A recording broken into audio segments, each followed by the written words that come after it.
Assalamualaikum warahmatullahi wabarakatuh. Perkenalkan, nama saya Sulaiman Wahrudin dari Politeknik Kesehatan Kemenkes Ternate dengan program studi D3 Keperawatan.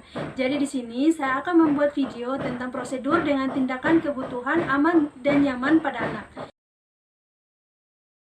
Yang pertama di sini yang akan saya bahas yaitu untuk melakukan teknik water spong. Pengertiannya sendiri, water spong adalah teknik kompres hangat yang menggabungkan teknik kompres blok pada pembuluh darah yang bersuperficial dengan teknik seka.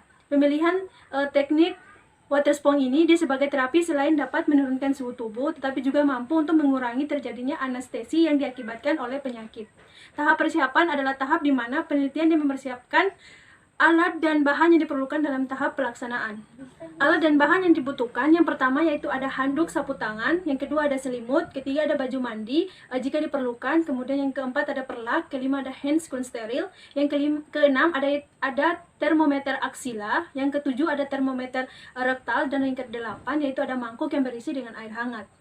Untuk tahap pelaksanaan, yang pertama dimulai dengan mengkaji kembali kondisi si klien dan menjelaskan prosedur yang akan dilaksanakan kepada klien. Yang kedua yaitu membawa peralatan ke dekat klien.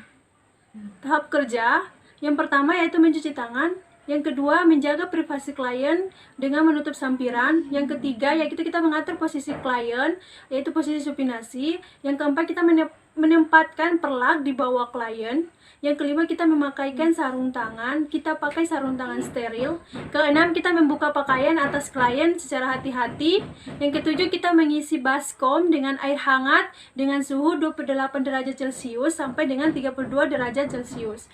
Yang kedelapan kita masukkan handuk atau sapu tangan ke dalam bak yang berisi air hangat, dan yang kesembilan kita memeras handuk tersebut atau sapu tangan yang kita masukkan tadi dan kita menempatkannya di leher atau ketiak dan selangkangannya. Kemudian yang ke-10, langkah selanjutnya adalah kita mengusap bagian ekstremitas klien selama 5 menit dan kemudian bagian punggung kita lanjutkan ke bagian punggung klien selama 5-10 menit.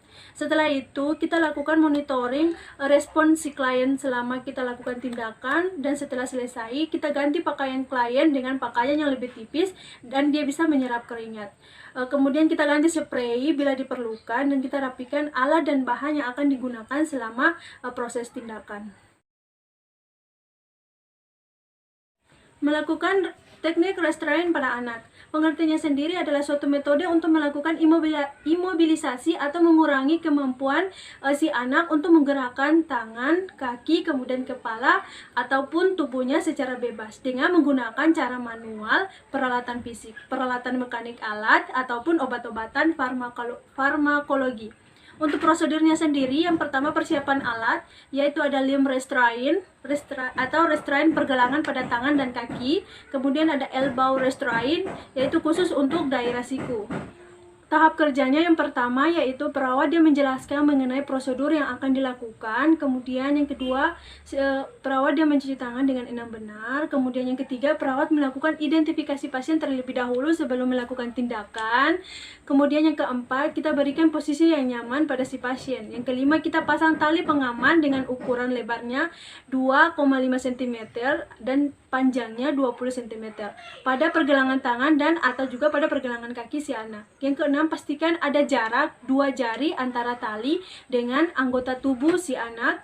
Yang ketujuh, kita ikatkan tali pengaman pada tempat tidur pasien dengan membuat simpul yang mudah untuk dibuka. Jangan terlalu kuat pada saat melakukan pengikatan. Kemudian yang kedelapan, kita pasang pengaman pada tempat tidur.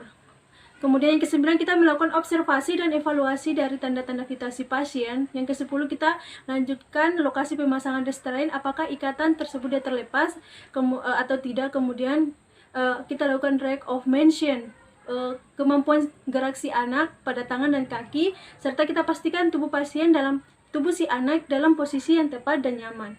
Yang ke-11, adanya nyeri atau ketidaknyamanan pada pasien. Kemudian pada pengikatan restrain itu kita periksa apakah ada memar, kemudian apakah terjadi iritasi kulit, dan juga terdapat gangguan aliran darah atau tidak pada si anak tersebut.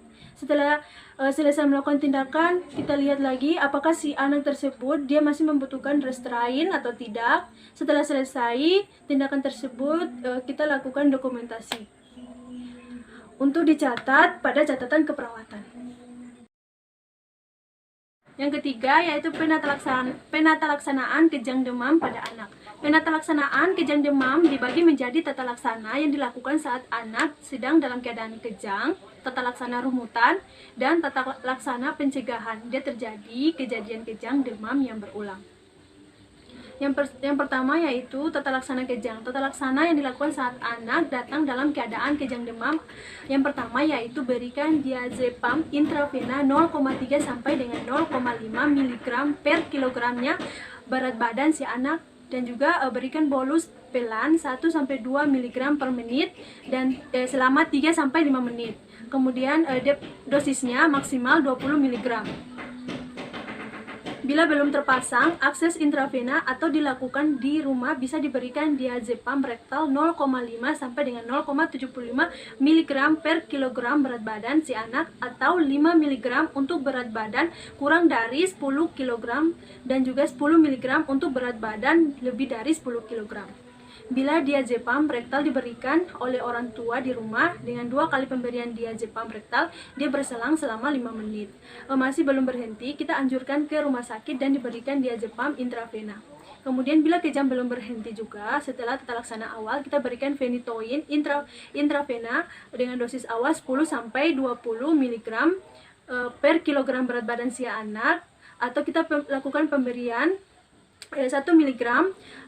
1 mg per kilogram berat badan si anak per menit atau kurang dari 50 mg per menit. Bila kejang dia sudah berhenti, phenytoin kita berikan kembali 4 sampai 8 mg per kilogram berat badan si anak per 12 jam setelah dosis awal. Bila kejang belum berhenti lagi, kita lakukan perawatan ruang intensif untuk kita berikan obat-obatan anestesi. Kemudian persiapan untuk rujukan ke rumah sakit pada saat anak kejang demam. Yang pertama yaitu jangan tahan anak dalam keadaan kejang. Posisikan anak di tempat yang aman, contohnya lantai, di tempat yang datar. Kemudian yang kedua, sebisa mungkin kepala si anak kita miringkan ke samping agar bila anak itu dia muntah, dia tidak terjadi aspirasi. Kemudian yang ketiga, jangan kita biarkan apapun yang masuk ke dalam mulut si anak. Kemudian yang keempat, bila si orang tua ini dia memiliki diazepam, kita sediaan rektal berikan dengan dosis 5 mg untuk lebih dari 10 kg atau 10 mg. Kelima yaitu bila kejang tidak berhenti dalam 10 menit, segera bawa anak ke unit gawat darurat terdekat untuk dilakukan penanganan yang lebih lanjut. Baik, itu saja penjelasan singkat saya tentang prosedur dengan tindakan kebutuhan aman dan nyaman pada anak dengan melakukan teknik water spong, kemudian restrain pada anak dan juga kejang demam pada si anak. Akhir kata dari saya, wabillahi taufiq wal hidayah, wassalamualaikum warahmatullahi wabarakatuh.